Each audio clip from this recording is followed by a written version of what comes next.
Miren, de los pocos que hay en la puerta estrecha, son de los que podrán decir, Señor, Señor, Señor Jesús.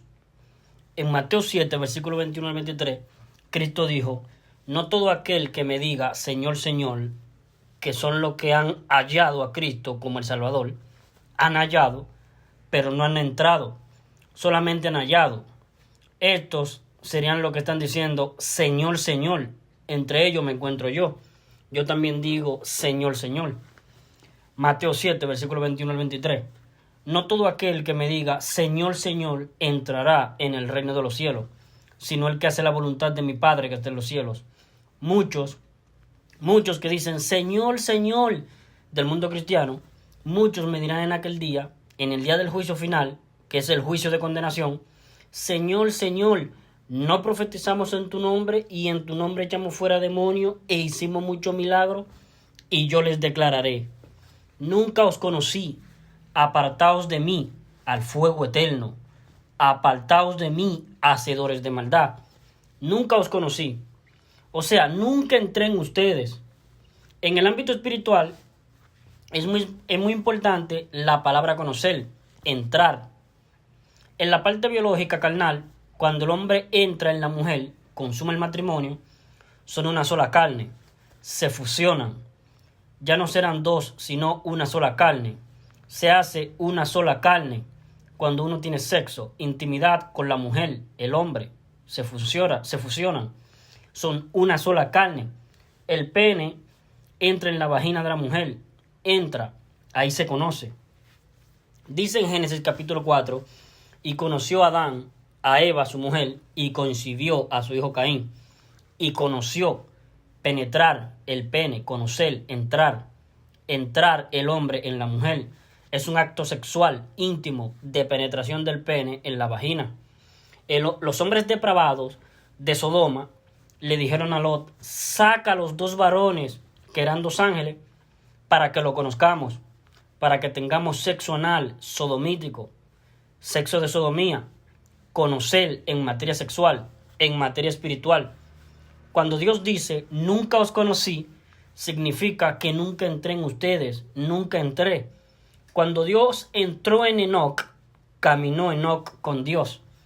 O sea, de alguna manera, al caminar Enoc con Dios, se está demostrando que Dios estaba en él. Estaba en él. Caminaba no solo, sino con Dios. Cuando Cristo entra en nosotros, nosotros caminamos con Dios igual que Enoc. Entra en nosotros y nos conoce. Es una intimidad. Nos conoce porque está en nosotros. Nosotros ya no caminamos solos, caminamos con Dios. Esta expresión, nunca os conocí, no sé de dónde sois, no os conozco, la dice dos veces el Señor. En la parábola de las 10 vírgenes, de Mateo 25, versículo 1 al 13, y en Mateo 7, versículo 21 al 23. Nunca os conocí, apartaos de mí, hacedores de maldad. Son personas que están viviendo una vida santa, para por fin ellos tener vida eterna. Están viviendo una vida en santidad, para por fin ellos tener vida eterna. Son personas que viven una vida moral, para por fin, según ellos, tener vida eterna. Están en las obras, para por fin, según ellos, tener vida eterna. Están cuidando la salvación porque supuestamente se puede perder, para por fin tener vida eterna. Están dejando de ser tibios porque si no, lo vomita de la boca y lo manda al infierno. Apocalipsis 3:16, para por fin tener vida eterna. Están perseverando, permaneciendo, permanentemente cual pámpano en la vid, para no ser cortado y echado al fuego. Juan 15, 1 al 7. La vid y los pámpanos, para por fin tener vida eterna. Con eso están demostrando que permanecen rehusando creer en el Hijo. Son hacedores de maldad. El Hijo nos promete la vida eterna, Juan 10:28, y yo les doy vida eterna. En la cruz del Calvario, Cristo cargó todos los pecados nuestros, que se pagan con la muerte. Cristo murió por los pecados de nosotros. Antes de entregar su espíritu, Cristo exclamó, consumado es, lo que yo les prometí, la vida eterna. Juan 19:30, está consumada. Entonces, hay que creerle a Cristo. En Juan 6:40, Cristo dice, y esta es la voluntad del que me envió, que todo aquel que ve al Hijo y cree en Él tenga vida eterna. La voluntad del Padre, que todo aquel que ve al Hijo y cree en Él tenga vida eterna. El Padre quiere que los seres humanos crean en su Hijo, en Jesucristo. Eso es lo que el Padre quiere. Hacer la voluntad del Padre es creer en el Hijo. El Padre quiere que los seres humanos le atribuyan deidad a Cristo, que Cristo es Dios, Dios Hijo, y como Dios todo lo puede. Y así Él nos promete darnos vida eterna. Él es capaz de cumplir esa promesa, porque Él es Dios. Que Dios estaba en Cristo, reconciliando consigo el mundo, no tomándoles en cuenta a los hombres sus pecados. 2 Corintios 5:19. Entonces, hacer la voluntad del Padre es creer en el Hijo, pero creer con todo el corazón, con fe. Entonces, ¿qué es lo que dijo el Hijo? El Hijo nos ha prometido darnos vida eterna, y esa promesa la consumó en la cruz. Entonces, hacer la voluntad del Padre es estar convencido que al morir uno va a la vida eterna con Cristo, porque hemos creído en el nombre del Hijo de Dios. En 1 Juan 5:13, Juan escribe a los creyentes: estas cosas os he escrito a vosotros que creéis en el nombre del Hijo de Dios, para que sepáis que tenéis vida eterna. Hemos creído. En Juan 3:36, Juan el Bautista dice: el que cree en el Hijo tiene vida eterna.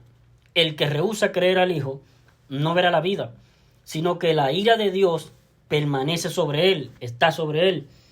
Entonces, ¿cómo se verifica en personas cristianas, evangélicas o católicas, que dicen ellos creer en Cristo, pero cómo se verifica en ellos que ellos permanecen rehusando creer en el Hijo?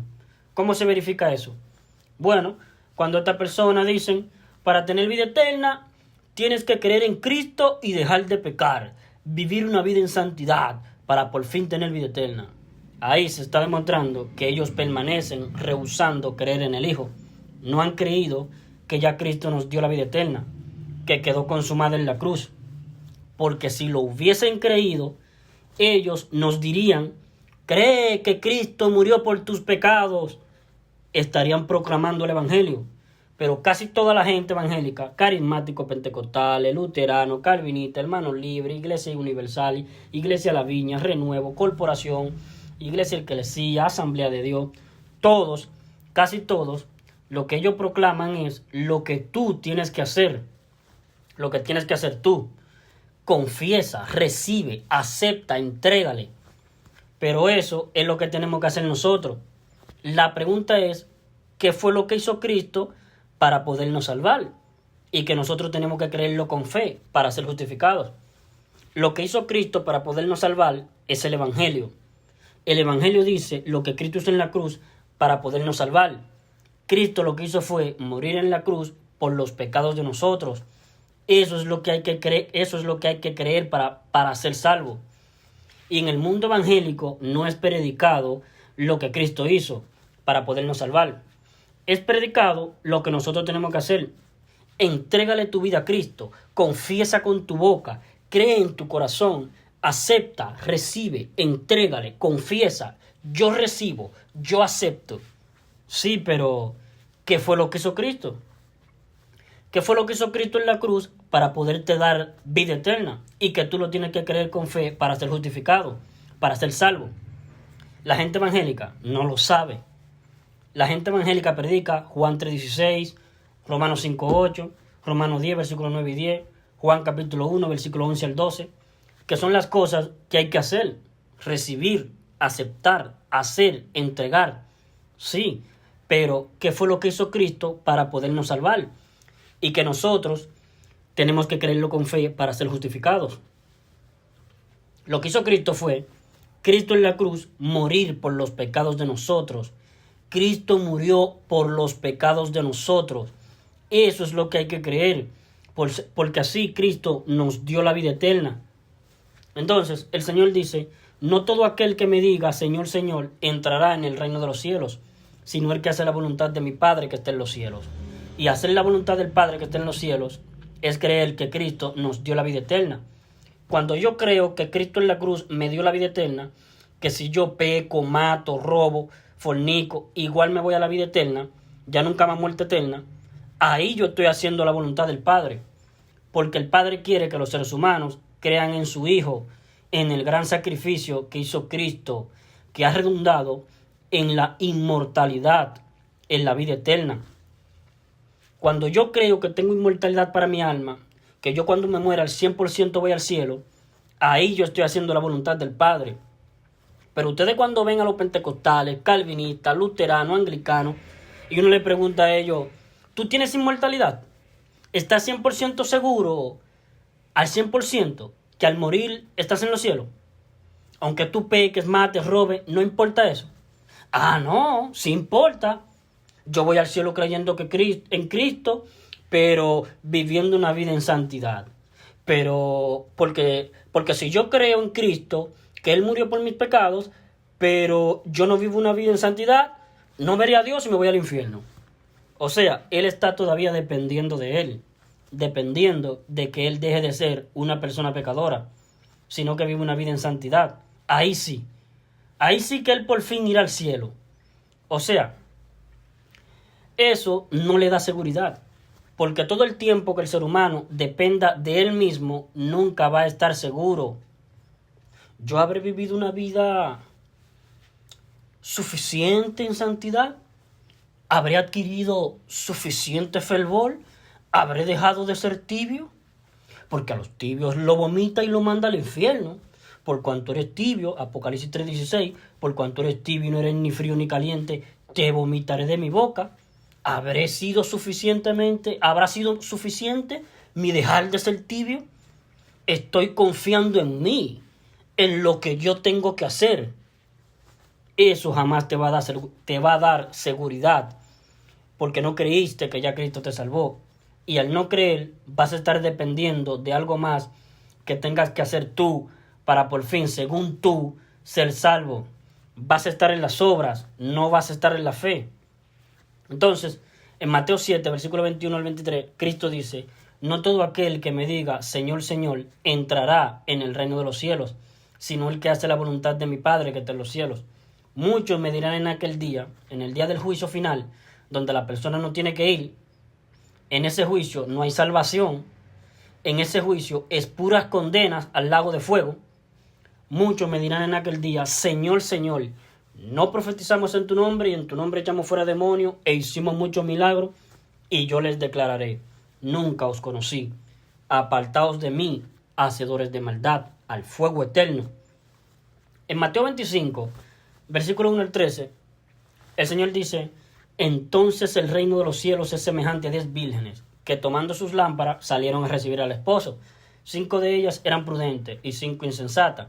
Las insensatas, tomando sus lámparas, no tomaron consigo aceite, mas las prudentes tomaron aceite en su vasija, juntamente con sus lámparas. Y tardándose el esposo, cabecearon todas y se durmieron.